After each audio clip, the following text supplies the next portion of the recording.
చూసినటువంటి వాతావరణం, ఇక్కడ చూసినటువంటి అవినీతి, ఇక్కడ చూసినటువంటి దౌర్జన్యం, ఇక్కడ చూసినటువంటి పోలీసుల యొక్క దౌర్జన్యం చూసి ఆయమ్మ బాధపడి కూడా మాట్లాడుతూ ఉంది. అది మన అందరి కోసం అని చెప్పి తెలియజేస్తా ఉన్నాను. మనము ఆయమ్మను సంతృప్తితో మనం స్వీకరించాలా. ఎందుకంటే ఆమెలో ఆవేశం కలిగింది, ఆవేదన కలిగింది. ఇవాళ ఈ కడప ప్రజలకు దిక్కు మొక్కు లేదు. ఇవాళ సెటిల్మెంట్లు జరుగుతున్నాయి, భూములు లాక్కుంటున్నారు. మధ్యస్థం చేసి ఇవాళ మీరు అందరూ చూసారు, కడప నడిపొట్టులో ఉదయం 7 గంటలకు హత్య జరిగిందంటే సెటిల్మెంట్స్. కాబట్టి దానికి కడప రెడ్డమ్మ గారు ఆవేదనతో ఆక్రోశంతో మాట్లాడుతున్నారు. దీన్ని తప్పుగా ఎవరు ఎప్పుడన్నా ఇంత పెద్ద ఎత్తున జన సమూహాన్ని మీరు చూసారా? మీరందరూ కూడా ఈ రోజు తెలుగుదేశం అభ్యర్థి వారి నామినేషన్, వారి విజయానికి బాసటగా అండగా వచ్చినందుకు ఎన్నో జన్మల అదృష్టంగా భావిస్తా ఉండా. మనం చూస్తున్నాం 5 సంవత్సరాల వైఎస్ఆర్ కాంగ్రెస్ ప్రభుత్వాన్ని, 5 సంవత్సరాల కడప ఎమ్మెల్యే పనితీరును 10 సంవత్సరాలు చూశారు. అవినీతి, అక్రమాలు, భూ కబ్జాలు, ప్రభుత్వ భూములు ఆక్యుపై చేసుకోవడం, ఇసుక మాఫియా, మట్టి మాఫియా, ఎక్కడ చూసిన అవినీతే. అభివృద్ధిని గాలికి వదిలేసి దీపం ఉండగానే ఇల్లు చక్కబెట్టుకుందామని చెప్పి పూర్తి అవినీతిలో మునిగిపోయినారు. ఆ అవినీతిని ప్రశ్నించడానికి వస్తే ఒక మహిళను నీ అధికార అహంకారమా, ఒళ్ళులో కొలెస్ట్రాల్ ఉందా, ఇష్టం వచ్చినట్లు మాట్లాడతారా? టైం మీ ఒక్కరిదే అనుకుంటాడారా? మాకు టైం వస్తుంది. ఎమ్మెల్యే గారు కుటుంబ సభ్యుల మాటలన్నీ చూసాం. ఎవరు ఇక్కడ భయపడేవాడు లేడు. నీకు ఈ రోజు నా వ్యూహానికి రాత్రిపూట నిద్ర పట్టడం లేదు.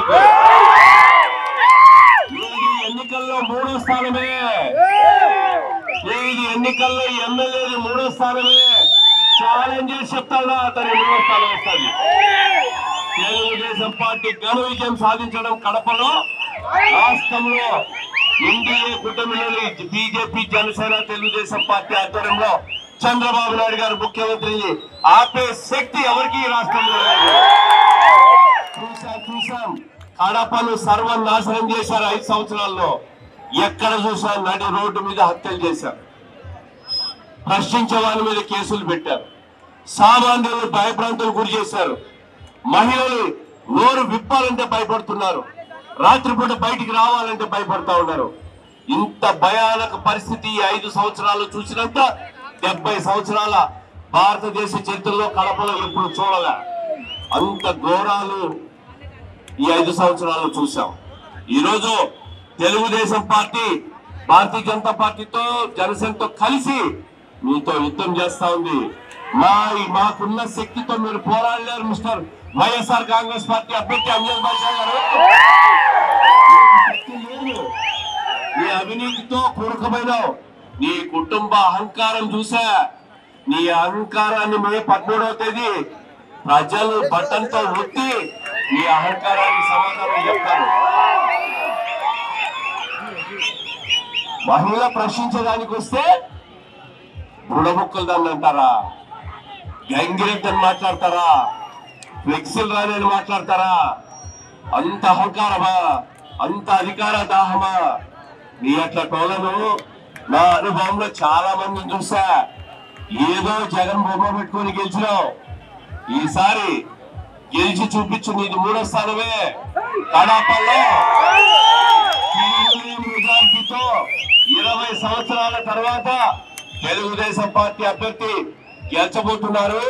ఒక స్వచ్ఛ కడప, ఒక అభివృద్ధి చెందిన నగరం, ఒక అందమైన నగరం, రాష్ట్రంలోనే అన్ని కార్పొరేషన్లలో కూడా బెస్ట్ కార్పొరేషన్ గా తయారు చేసే బాధ్యత తెలుగుదేశం పార్టీ అభ్యర్థి తీసుకుంటారు. తెలుగుదేశం పార్టీ సహకారంతో మేమందరం కూడా అన్ని రకాలుగా అభివృద్ధి చేసేదానికి, పేద ప్రజలకు సంక్షేమ కార్యక్రమాలు పథకాలు అందించడానికి, ఇల్లు లేని పేదలకు ఇల్లు ఇచ్చేదానికి మేమందరం ముందుకు వచ్చినాం, కట్టుబడి ఉన్నామని చెప్పి ఈ సందర్భంగా తెలియజేస్తా ఉన్నా. అదే విధంగా కడప ఎంపీగా భూపేష్ రెడ్డి గారు ఒక యువకుడు, ఆయన కూడా మీరు 2 ఓట్లు తెలుగుదేశం పార్టీకి వేసి, ఎమ్మెల్యేకి ఎంపీకి 2 ఓట్లు వేసి ఒక కొత్త ధనానికి నాంది పలకండి, ఒక నూతన శకానికి ప్రారంభం చేయండి. కాపాడుకుందాం, కడపను కాపాడుకోవాల్సింది కడప వాళ్ళే. నడి రోడ్డు మీద జరుగుతున్న హత్యల మీద రేపు అధికారం వచ్చిన క్షణం సిబిసిఐడి దర్యాప్తు చేసి దోషుల్లో ఖచ్చితంగా జైలు పంపించే కార్యక్రమం కూడా చేస్తాం. చేసిన వాళ్ళను, ప్రభుత్వ భూములు ఆక్యుపై చేసుకున్న వాళ్ళను ల్యాండ్ గ్రాబింగ్ యాక్ట్ కింద కేసు పెట్టి జైల్లో పంపిస్తాం. ఎవరిని వదిలిపెట్టే ప్రసక్తే లేదు. చూసా ప్రభుత్వ భూములు ఆక్యుపై చేస్తారా, ప్రైవేట్ వ్యక్తులు బెదిరిస్తారా, పోలీస్ స్టేషన్లలో పంచాయతీలు పెడతారా? నా భూమి నేను పోలీస్ స్టేషన్ లో మీ పంచాయతీలో డబ్బులు పెట్టి తీసుకునే పరిస్థితి వస్తుందా? ఇంత అన్యాయం ఎప్పుడైనా చూస్తారా? ఈ పరిస్థితులన్నిటికీ సమాధానం తెలుగుదేశం పార్టీ ఘన విజయం. మరుక్షణం అభివృద్ధి అజెండాగా ఈ అక్రమాలు చేసిన వీళ్ళందరినీ కూడా చట్టపరంగా శిక్షించే 2వ అజెండాగా, పేద ప్రజలకు సంక్షేమం అందించే 3వ అజెండాగా, స్వచ్ఛ కడప 4వ అజెండాగా ముందుకు పోతామని చెప్పి తెలియజేసుకుంటూ, ఈ రోజు ఇంత పెద్ద ఎత్తున వచ్చిన మన కుటుంబీకులందరికీ కూడా పేరు పేరున నమస్కారం తెలియజేసుకుంటూ, ఎమ్మెల్యే అభ్యర్థిగా మాధవ్ గారిని, ఎంపీ అభ్యర్థిగా భూపేష్ రెడ్డి గారిని అఖండ మెజార్టీతో గెలిపించాల్సిందిగా కోరుకుంటూ, మీకు అందరికీ జై తెలుగుదేశం, జై జనసేన, జై భారతీయ జనతా పార్టీ.